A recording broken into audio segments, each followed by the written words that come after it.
India आप तक समाचार, कड़वा लेकिन सच।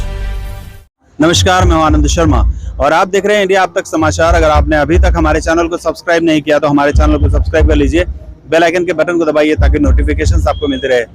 जलगांव में नए जिलाधिकारी अमन मित्तल का आगमन हो चुका है और अब अमन मित्तल जलगांव में अमन और शांति के लिए काम करेंगे। अभिजीत राउत जो हैं वो अब यहाँ से जा चुके हैं और वो गए हैं नांदेड़। नांदेड़ वो जगह है जहाँ के पालक मंत्री का पद गिरीश महाजन जी को मिला है और ऐसी चर्चाएं हो रही है कि गिरीश महाजन जी पालक मंत्री पद वहां का मिला है तो अभिजीत राउत से इतने ज्यादा प्रभावित थे कि उन्होंने अभिजीत राउत जी को कलेक्ट्रेट में वहां पर बुला लिया है नांदेड़ में। जो भी हो, दोनों को उनके आगामी जो उनका कार्यकाल है उसके लिए बहुत सारी इंडिया अब तक समाचार की ओर से शुभकामनाएं। खबर की ओर आते हैं। मैंने हाल ही में ये दिखाया था कि राजू मामा भोले की जो गाड़ी है वो रजिस्टर्ड नहीं थी और जैसे ही मैंने खबर दिखाई वो रजिस्टर्ड हो गई। दरअसल इसके बाद हम लोग जब और चर्चाओं में गए तो ये पता चला कि राजू मामा भोले ने तो 1 साल पहले जब गाड़ी ली थी 2021 में, तभी नंबर के पैसे भी भर दिए थे, तभी उस गाड़ी का जो टैक्स भरना था वो भर दिया था, सिर्फ गाड़ी रजिस्टर नहीं हो पाई थी। गाड़ी जो है वो अब 2022 में रजिस्टर हुई है।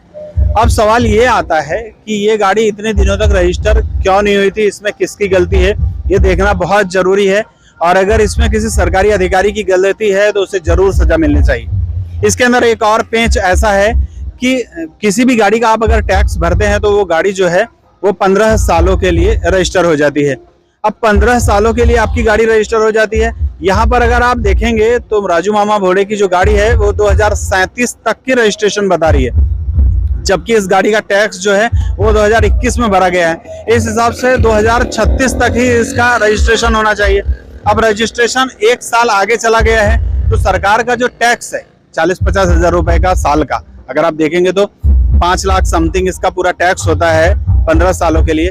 वो टैक्स सिर्फ 15 सालों के लिए होता है। तो जो 16वां साल इनको मिला है वो आखिरकार क्यों मिला है, किसकी गलती से मिला है, ये बहुत ढूंढना जरूरी है और इस पर ध्यान देना चाहिए। साथ ही साथ जो दोषी है उस पर भी कार्रवाई होनी चाहिए, क्योंकि हमने देखा है कि करकी जैसे फाटे पे जो नाका है, चेक पोस्ट है, वहां पर 2,500-3 हज़ार रुपए की अगर किसी तरीके की गड़बड़ होती है किसी रिसीट के अंदर तो उस पर FIR दर्ज होती है।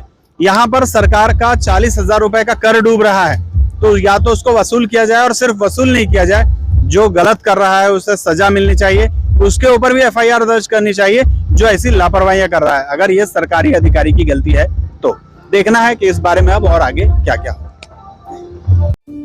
गहने जो सजाए हसीन लम्हों को, हजारों डिजाइन्स जो बने मुस्कुराहट की वजह, विरासत जो जगाए हर मन में विश्वास।